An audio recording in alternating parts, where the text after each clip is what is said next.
లోపల మేము కూర్చున్నాం, ఎలక్షన్స్ జరుగుతున్నాయి. ప్రమాణ స్వీకారం కోసం కూర్చున్నాం. అందరినీ సంతకాలు తీసుకున్నారు, సిగ్నేచర్ తీసుకున్నారు, అంతా బానే ఉంది.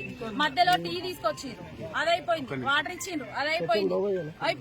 ప్రమాణ స్వీకారం కోసం అందరినీ 1 by 1 40 మెంబర్స్ పిలిచిండ్రు, వాళ్ళని పిలిచిండ్రు, వచ్చేసిండ్రు, అయిపోయింది. పెట్టేసినాం, సంతకాలు పెట్టేసినాం, ప్రమాణ స్వీకారం చేసినాం. మధ్యలో టీ బ్రేక్ ఇచ్చిండ్రు. వాష్రూమ్ అంట బ్రేక్. వాష్రూమ్ ఎలక్షన్ లో మధ్యలో వాష్రూమ్ బ్రేక్ ఉంటుందా? మేము వెళ్ళలేదు సార్, మాకు భయం అయ్యే వెళ్ళలేదు. మధ్యలో మాట్లాడడానికి కూడా మంత్రి ఉన్న ఎమ్మెల్యే స్పీచ్ ఇస్తారా సార్? ఎలక్షన్ లో స్పీచ్ ఇచ్చిండు.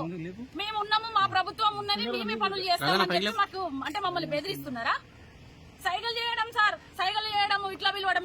మేము వచ్చిన పని పూర్తి చేసుకోవడానికి కోసం మేము తల కిందికి వేసుకొని కూర్చున్నాం సార్. మేమందరం 40 మెంబర్స్ కూర్చుంటే పిలుస్తున్నారు. ఎందుకు పిలుస్తున్నారు సార్? కూర్చోండి అంటే తెలిసిన వాళ్ళు కనబడితే కూడా పలకరిస్తలేరు అని బెదిరియడం మమ్మల్ని. సరే అనేసి మేము అట్లా కూడా కూర్చున్నాం సార్. అయిపోయింది, ప్రమాణ స్వీకారం చేసేసినాం, అయిపోయింది. మేము వాష్రూమ్ అంటే వెళ్ళలే సార్, భయంతోనే వెళ్ళలే.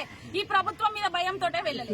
వెళ్తే ఒకవేళ మేము చిన్న మిస్టేక్, మా వాళ్ళు వాష్రూమ్ వెళ్తే మాత్రం కంపల్సరీ ఎవరో ఒకరిని 2-3 వాళ్ళని పట్టుకొని పోయే పరిస్థితి ఉందని చెప్పేసి మేము వెళ్ళలేదు.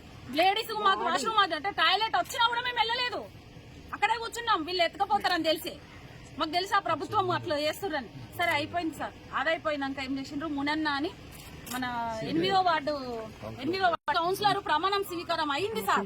అయినాక తనని ఎవరు కాంగ్రెస్ పార్టీ పేరు గుర్రం శ్రీనివాస్ లేదు, Congress party madam, Congress party plan కొద్ది వాళ్ళు వాష్రూమ్ పోయి వచ్చిన తర్వాత, అప్పటిదాకా సైలెంట్ ఉన్నారు సార్.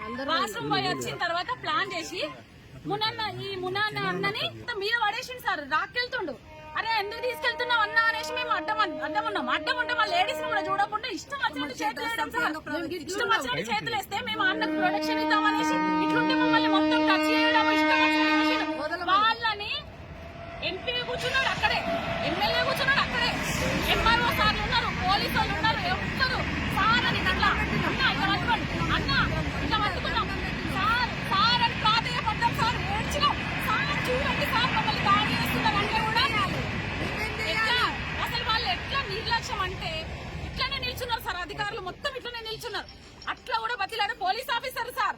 పోలీస్ ఆఫీసర్లకి ఎవరికి చేయనప్పుడు వాళ్ళు మమ్మల్ని డోర్లు వేసిరు సార్. మేము బలవంతంగా డోర్లు గుంజుకున్నాం. డోర్లు వేసేస్తే మేము ఇటు ఎగ్గితే ఎలక్షన్ కమిషన్ వాళ్ళు ఎవరో కొంతమంది ఆఫీసర్స్ లోపలికి వస్తే వాళ్ళని కూడా మైక్ లో చెప్పేసి పంపించేసారు. మీరు వెళ్ళండి బయటికి, మీరు లోపలికి అలో లేదంటే మరి ఎక్కడ రక్షణ ఉంది సార్? మున్సిపాలిటీ ఆఫీస్ లో మేము ఇవి ఎలక్షన్ల కోసం వచ్చినాం. వీళ్ళకేమిస్తాం సార్ రేపు?